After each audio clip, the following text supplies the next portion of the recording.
لاہور میں ایک بہت بڑے ہمارے مسلمان بھائی تاجر ہوئے، بڑے خدا ترس تھے، خدا شناس تھے، تو انہوں نے وصیت کی اپنے بیٹے کو کہ میرے مرنے کے بعد آپ نے میرے ملازموں میں سے کسی ایک کو بھی چھٹی نہیں کروانی، وہ کام کرتا ہے کرے، نہیں کرتا نہ کرے، لیکن چھٹی نہیں کروانی۔ اب یہاں پہ تو جناب یہ معاملات ہوتے ہیں کہ مسجد میں پنکھا لگوانا ہو نا تو پروں پہ نام لکھا جاتا ہے حضرت صاحب کا، جیسے رب کو تو پتہ ہی کوئی نہیں، جی حضرت صاحب کو تو پتہ ہی کوئی نہیں، مولوی صاحب آپ نے اعلان کرنا ہے جی فلاں صاحب نے مسجد کو اتنے پیسے دیے، مولوی صاحب صرف اعلان کرنے کے لیے رکھے ہوئے ہیں اور کوئی کام مولوی صاحب کا نہیں ہے۔ جی مولوی صاحب سے تو اور کچھ نہیں سمجھنا، نہ قرآن مجید کا تلفظ سمجھنا ہے، نہ مخارج سمجھنے ہیں، نہ حدر سمجھنا ہے، نہ ترتیل سمجھنا ہے، نہ قرات سمجھنی ہے، جو ضروری ہے چیزیں۔ آج حال ہمارا یہ ہے، 50 سال کے بابے ہو گئے، سورہ اخلاص پڑھنی سیدھی نہیں آتی، سورہ فاتحہ پڑھنی سیدھی نہیں آتی۔ حال یہ ہے کہ جنازے والے دن نیت بھی حضرت صاحب کو مولوی صاحب نے یاد کروانی ہے، سارے معاملات ہوتے ہیں، اور مولوی صاحب کو جناب مشورہ دیا جا رہا ہوتا ہے، جناب آپ یہ نا اعلان کر دیں اور فرا کولر پہ نام لکھوا دیں کہ جناب چودھری صاحب نے حاجی صاحب نے کولر لگوایا ہے، لیکن میں کہتا ہوں جس کے لیے لگوا رہے ہو نا وہ جانتا ہے، وہ بڑا کریم ہے اور وہ جانتا ہے، جو اس کے لیے کام کیا جائے اس کا اتنا انعام دیتا ہے کہ آپ کی سوچوں سے بھی وہ بالاتر ہوتا ہے۔ میں آپ کے سامنے مثال رکھتا ہوں کہ وہ تاجر نے کہا کہ اپنے بیٹے سے کہ میں اگر دنیا سے چلا جاؤں تو میرے بعد میرے ملازموں میں سے کسی ایک کو چھٹی نہیں کرنی۔ اس نے کہا جی ٹھیک ہے۔ اب والد صاحب فوت ہو گئے تو وہ ان کے جو صاحبزادہ صاحب تھے وہ دیکھتے ہیں کہ ایک بندہ جو بڑی کم چور ہے، ہٹ حرام ہے، کام بالکل بھی نہیں کرتا اور تنخواہ لیتا ہے، سگریٹ نوشی بھی کرتا ہے اور سوٹا سپاٹا کرتا ہے اور تنخواہ جو ہے وہ لیتا ہے۔ 12 مرتبہ اس کو سمجھایا کہ آپ ایسا کریں بھائی، کام کیا کریں، ہم مجبور ہیں نکال نہیں سکتے۔ کہتے ہیں بڑی دفعہ میں نے نا کوشش کی کس کو نکال دوں، لیکن پھر والد گرامی کا وہ چنگے لوگ ہوتے ہیں جن کو ماں باپ یاد ہوتے ہیں، وہ بڑے قیمتی لوگ ہیں جن کو ماں باپ کے لفظوں کا پاس ہوتا ہے، ماں باپ کی قدر ہوتی ہے، ماں باپ کی زبان کے نکلے ہوئے جملوں سے پیار ہوتا ہے، اور وہ مرد دم تک اپنے ماں باپ کی لفظ بھولتے نہیں ہیں اور لج کو پال کے رکھتے ہیں، وہ بڑے اچھے لوگ ہوتے ہیں۔ تو انہی میں سے وہ بندہ تھا، اس نے کہا جی میں نہیں نکالتا لیکن آپ کام کریں۔ بہرحال وہ کام نہیں کرتا۔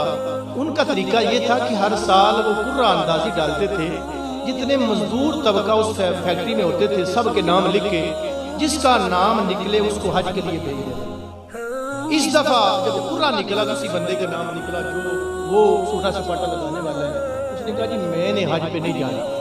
انہوں نے کہا تو نے کیوں نہیں جانا؟ اس نے کہا نہیں جی میں نے نہیں جانا۔ بڑا منایا انہوں نے کہا میں نے نہیں جانا۔ قرعہ پھر ڈالا تو پھر اسی کا نام نکلا، پھر بڑا منایا، اس نے کہا جی میں نے نہیں جانا۔ تیسری مرتبہ پھر قرعہ نکلا تو اسی کا نام نکلا، تینوں مرتبہ اس نے کہا جی میں نے حج پہ جانا ہی نہیں ہے، میں نے حج پہ نہیں جانا۔ اچھا جی چلو ٹھیک ہے نہیں جانا تو کسی اور کو بھیج دیا گیا۔ اگلا سال آیا، جب قرعے کی باری آئی تو قرعہ پھر اسی کا نام نکلا۔ جب اسی کا نام نکلا نا تو اس نے کہا جی میں نے نہیں جانا۔ 3 مرتبہ وہ پراسس ہوئے جو پہلے سال ہوئے تھے۔ تیسری مرتبہ بھی جب اسی کا نام نکلا تو اس نے کہا جی ایک شرط میں جاتا ہوں۔ انہوں نے کہا جی کیا شرط ہے؟ اس نے کہا جی مجھے 1 سال کی تنخواہ ایڈوانس دی جائے۔ پہلے کام بھی نہیں کرتا، انہوں نے کہا چلو کام پہلے ہی نہیں کرتا، تنخواہ ہم دے رہے ہیں، چلو سال کی تنخواہ اس کو دو اور بھیج دو۔ انہوں نے ایڈوانس تنخواہ دی اور وہ حج کے لیے روانہ ہو گیا۔ اس نے جو کرنا تھا کیا تنخواہ کا۔ جب چلا گیا حرم شریف میں، حج سے فارغ ہوا، عمرہ سے فارغ ہوا، طواف زیارہ سے فارغ ہوا، صفا مروہ کی سعی سے فارغ ہوا، حرم شریف میں طواف کر کے نماز پڑھ رہا تھا تو سجدے کی حالت میں روح نکل گئی۔ اب وہ پیغام جب پاکستان میں پہنچا کہ جناب تمہارے فلاں آدمی جو ان کی ڈیتھ ہو گئی ہے، ان کو ہم فلاں وقت ان کا جنازہ ہوگا، تدفین ہوگی، تو وہ مالک جو فیکٹری ہے اس کے پاس پیغام پہنچا تو وہ بڑا حیران ہوا کہ ہم تو اس کو دیکھتے ہیں کہ یہ تو کسی کام پہ نہیں ہے، اور حرم شریف میں سجدے کی حالت میں روح کا نکل جانا یہ تو بڑا کام ہے، بڑی سعادت کی بات ہے۔ تو انہوں نے جناب اس کو سوچا کہ یہ کہاں سے معاملہ جو ہے نا، اس کے اعمال کتنے مطلب اچھے ہیں۔ اس کے گھر میں جا کے پتہ کرتے ہیں کہ آپ بتائیں کہ آپ اپنے اس شوہر کو، بیوی سے پوچھا جانتی ہیں یہ گھر میں کوئی تہجد پڑھتا تھا، کوئی 6-5 نمازیں پڑھتا تھا، پڑھتا تھا؟ اس نے کہا جی یہ نمازیں کوئی نہیں پڑھتا تھا اور وہی معمول تھا جس کا جو وہاں تھا، لیکن ایک کام اس کا یہ تھا کہ محلے میں نا ایک اس کی بہن ہے، بیوہ عورت ہے، بیوہ، اور وہ محلے میں رہتی ہے۔ جب وہ بیوہ ہوئی تو آج ہمارے معاشرے میں مصیبت یہ ہے بھائی کہ مالدار لوگ عزتیں لوٹنے کے لیے ہاتھ ڈال دیتے ہیں، کسی کی خدمت بھی کریں، معاونت بھی کریں تو آگے ان کی نظر عزت لوٹنے پہ بھی ہوتی ہے۔ تو اسی طرح وہ بیوہ جب ہوئی تو لوگ اس کی مجبوری سے فائدہ اٹھاتے ہوئے اس کی عزت پہ ہاتھ ڈالنے کی کوشش کی۔ تو اس بندے نے سنانا جب تو اس نے کہا بہن آپ نے گھر سے باہر نہیں جانا، تمہارا یہ بھائی ہے، یہ تمہارے گھر میں مہینے کا راشن پہنچا دیا۔ تو یہ طریقہ تھا اس کا۔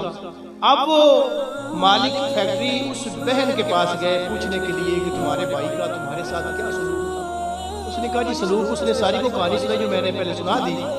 کہا جی سلوک یہ تھا کہ ہر مہینے کی جب تاریخ مقررہ آتی تو وہ دروازہ کھٹکھٹاتے اور مجھے وہ راشن دے کر واپس چلے جاتے۔ انہوں نے میری دہلیز کے اندر کبھی قدم بھی نہیں رکھا۔ اور جب اس دفعہ وہ حج پہ جانے لگے نا تو مجھے پورے سال کا راشن دے کے گئے تھے۔